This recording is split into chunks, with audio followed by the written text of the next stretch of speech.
You're gonna arrest me? Yeah, the gas today.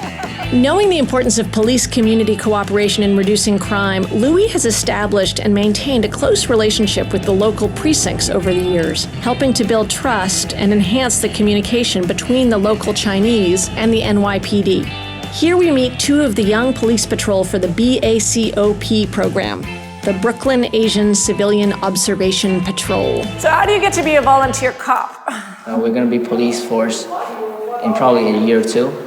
So we want to try and get on the job before we actually get into the job. So what's it like? What's the volunteer shift? We mostly patrol at night from 10 to 4 in the morning. Do you carry a gun?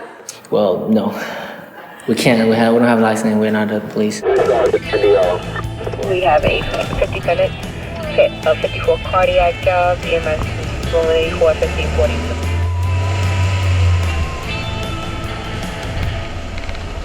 Local precincts called us when they don't have any translators, so they will call and they say, okay, well, I will send somebody, or if there's nobody can go, then I will go myself. So you're as likely to get a call from the police as from the community. Both sides. Yeah, so what effect do you see in the community? In our community, the crime rate dropped very much. The community was kind of like cooperating with us. Like before, when we just started, they weren't really happy with us because they think that we're trying to bully them or something. And then now that we did so many stuff, and then they started to get used to working with us and the police. So they kind of became more friendly with the law. Yeah. Like back then we were like barriers. Now we're acting as interpreters, so they finally accept the law. What kind of language skills do you need to be a volunteer patrol?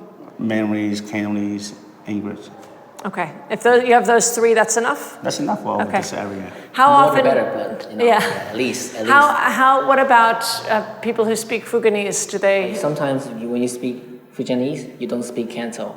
Yeah. But Mandarin is like common language, so most of us all speak that. So it's either like Mandarin, Fujianese, English, or Mandarin, Cantonese, English. Yeah. And then we have a lot of members that speak both. But the main thing is that when you know the Mandarin and when you know English, you can actually communicate with them. Yeah. Did you both grow up here? No. Where'd you grow up? China? Okay. Well, I came here in 2005 or maybe 6, I don't know. From where? Fujian. Okay. And Same you? place, 13 years ago, I think, and 02. Did you speak English when you moved here? Not really. I started speaking English in junior year. I don't remember. That was long ago. How did you learn? I don't know. I just, I suddenly realized that I do speak English. What about you? Well, it took me at least a year and a half until I finally speak a lot of English. I'm sort of interested about the role of education in this community. Is that something that's been important to you or to your family? I'm not sure, but I don't think there is any other college student in my family yet. I could be the first one. I'm from Kingsborough, also liberal arts, and I graduated now. It's an associate degree. And now I'm trying to get into I already took the test for police, and probably another year, then I'll be in the police academy. Did your parents go to college?